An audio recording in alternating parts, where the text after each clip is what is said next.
Gênesis FM.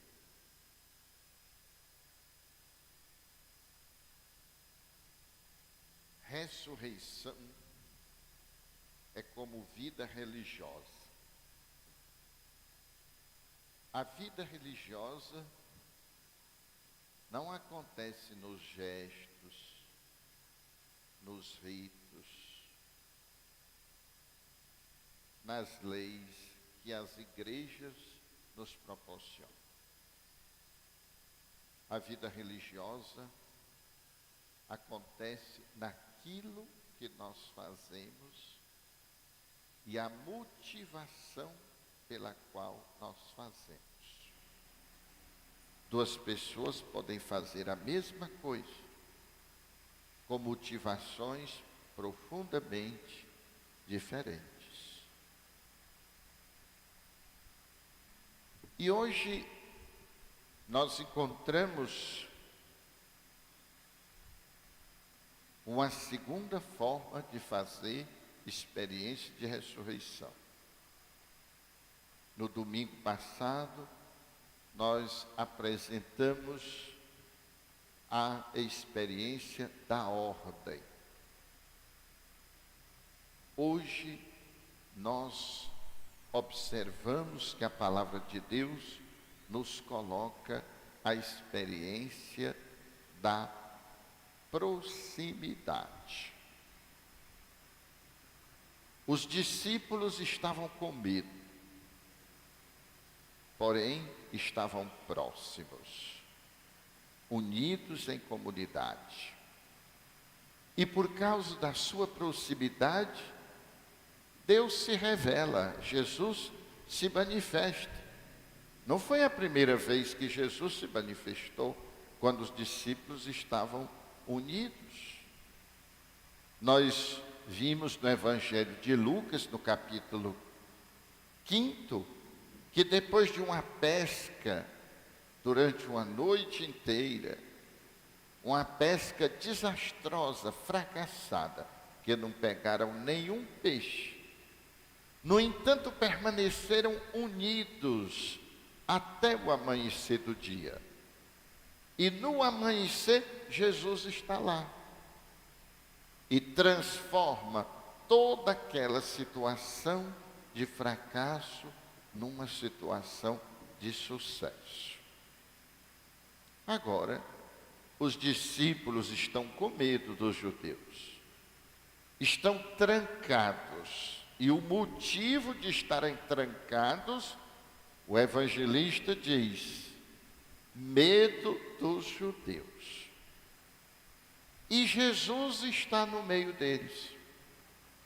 Eles fazem a experiência da presença, da paz, do perdão e da missão. Experiência do ressuscitado enquanto experiência de paz. A paz esteja com vocês. E sopra sobre eles o Espírito Santo. Aquele mesmo Espírito que pairava sobre as águas e transformava o caos em cosmo, a feiura em beleza, a desordem em ordem, as trevas em luz, a morte em vida. Agora este Espírito vem e transforma a experiência de pecado em experiência de amor, misericórdia. Estamos vivendo hoje o domingo da misericórdia. Nossa estrutura mental é toda ela fundamentada na questão do mérito. E um mérito que merece recompensa ou mérito que merece castigo. Jesus nos apresenta uma outra estrutura. A misericórdia é um amor oferecido uma graça dada pelo Espírito Santo. E esta graça, ela se faz presente no perdão. Aqueles a quem vocês perdoarem, ficarão perdoados. Muita gente pensa que só quem pode perdoar é o sacerdote, nos seus 3 graus, principal no grau do episcopado e do presbiterado. Na Igreja Católica só pode dar absolvição dos pecados o bispo e o padre. Mas o bispo e o padre podem dar absolvição daqueles pecados que não foram cometidos contra mim, ou que foram cometidos contra alguém a quem você não pode mais recorrer, ou porque sumiu, ou porque a pessoa morreu. Mas se você pecou contra alguém e você pedir perdão e ele perdoar, o seu pecado está perdoado. Se alguém pecou contra você e ele te pede perdão e você perdoa, ele está perdoado.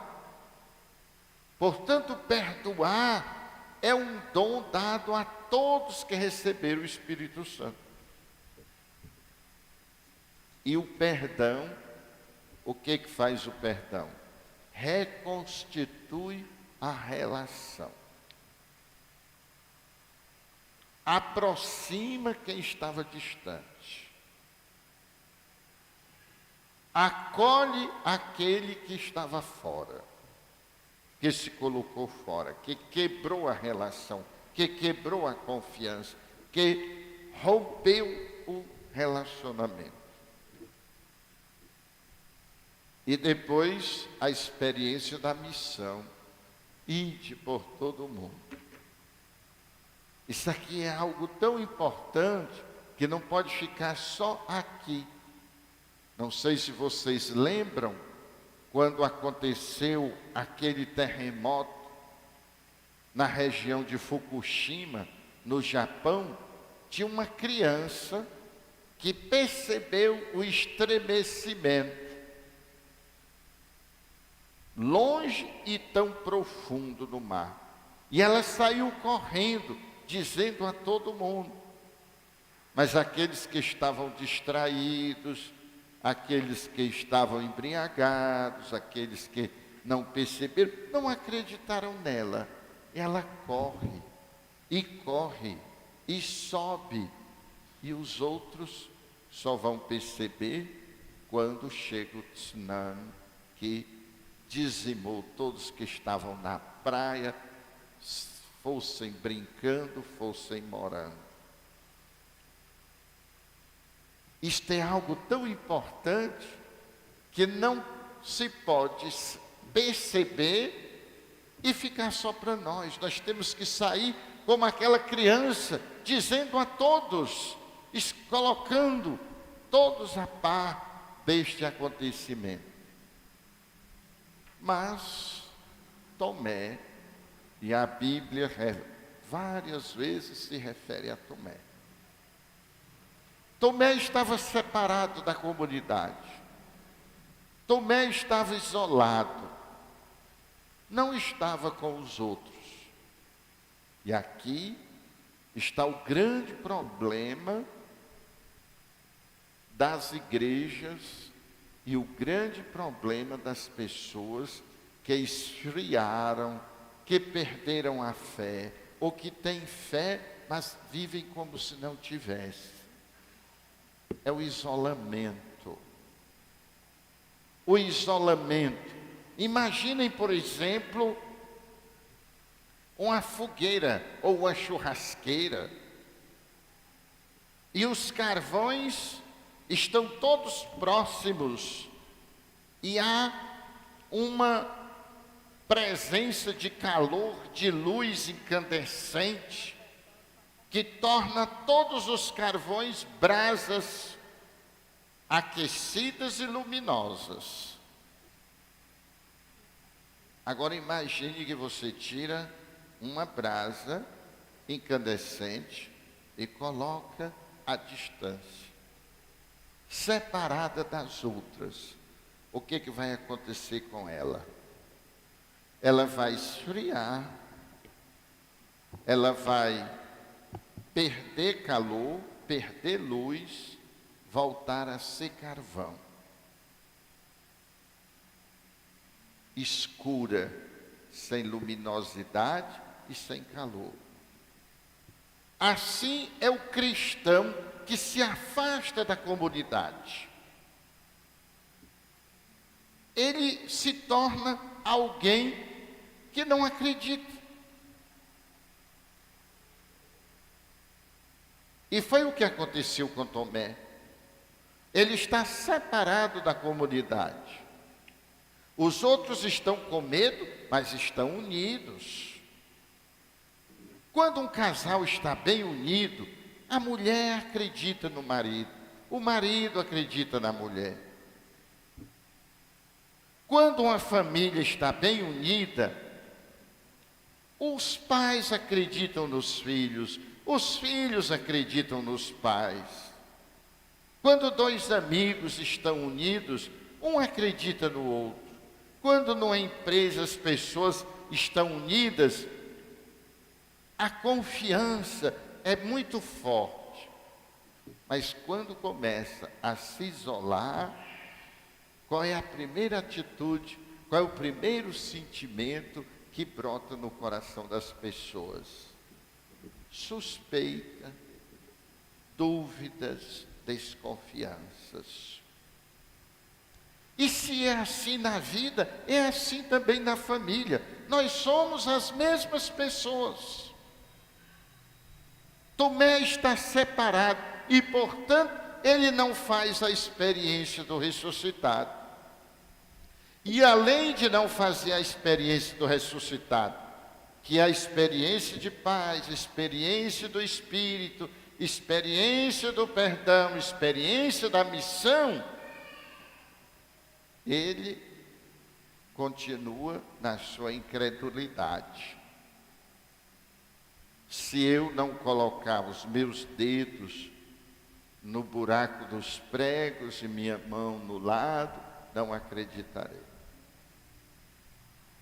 Mas 8 dias depois, que é justamente o dia de hoje, eles estão reunidos. E aquele carvão que tinha se retirado, agora está no braseiro. E estando no braseiro, mesmo que ele estivesse apagado, ele volta a adquirir luz e calor. E Jesus se coloca novamente no meio.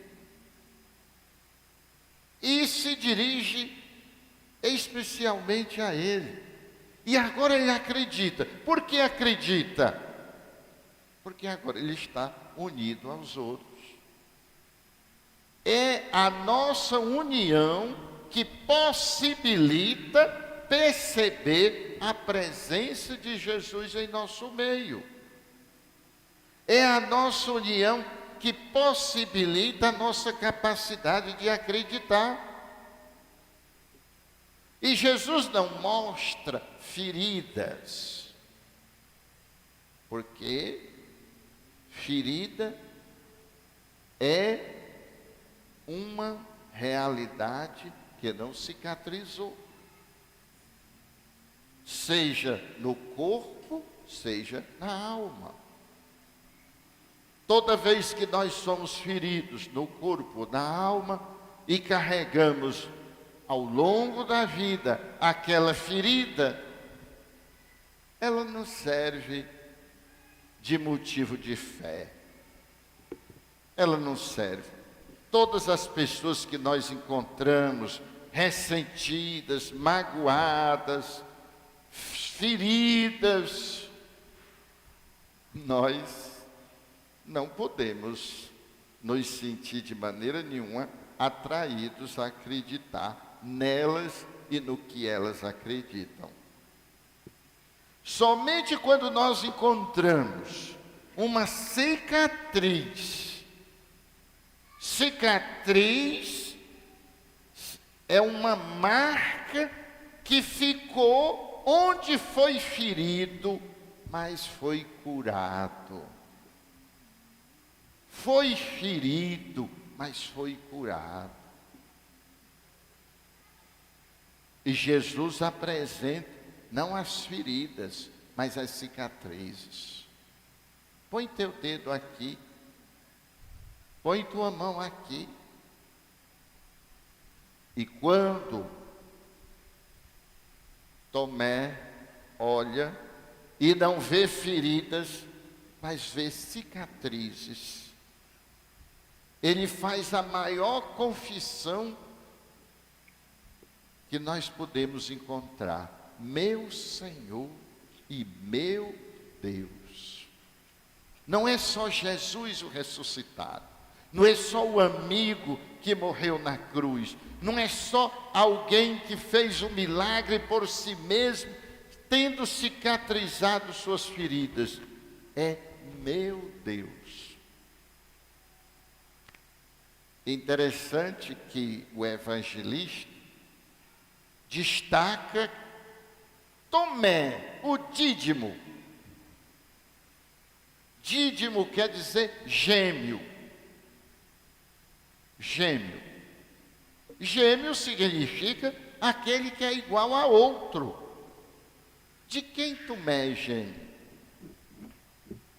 Tomé é gêmeo de mim, é gêmeo de você, que faz o que nós fazemos. Por um determinado momento, nós estamos felizes, alegres, participantes da comunidade, somos atuantes, estamos unidos, somos membros vivos da comunidade, temos fé, temos alegria, celebramos nossa fé. Mas por alguma decepção, no caso de Tomé, foi a morte de Jesus.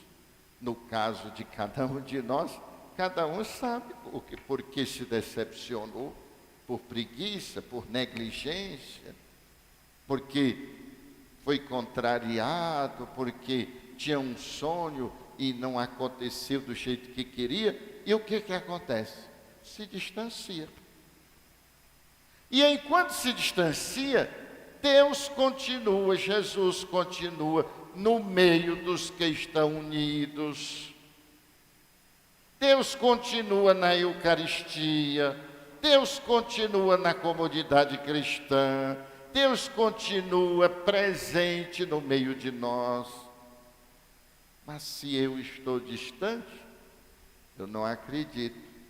Eu ponho 1001 desculpas, como se Deus estivesse precisando da minha fé, quando sou eu que preciso, para não virar carvão, estar unido, para ser alguém que tem luz e calor em mim mesmo.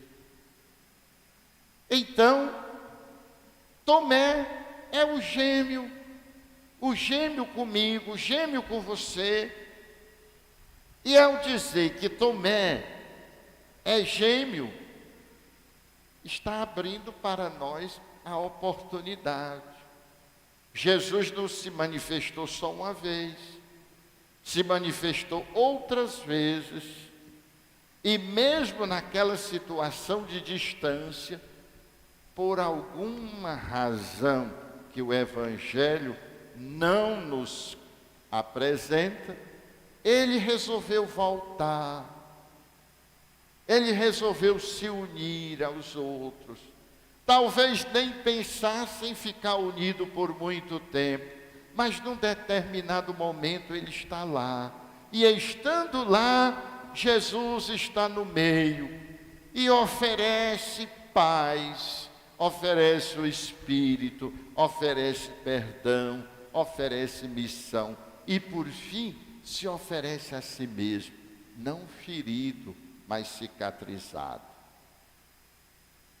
E por causa disso, Tomé fez a sua grande experiência, meu Senhor e meu Deus. E se você se reunir à comunidade cristã, você também vai fazer esta experiência, porque Jesus vai se oferecer a você e você poderá tocá-lo, não como aquele que carrega as chagas, mas aquele que porta as cicatrizes, as feridas que foram cicatrizadas, foram curadas, para também curar as nossas feridas.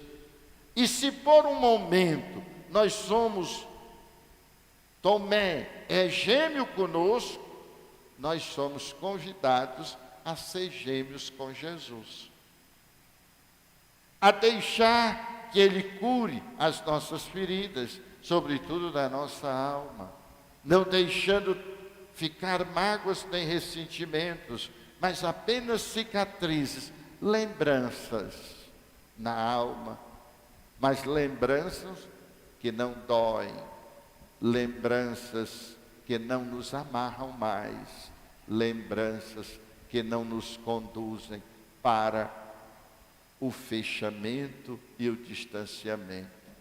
Esta forma de viver, de experimentar Jesus, é uma forma grandiosa de ressurreição.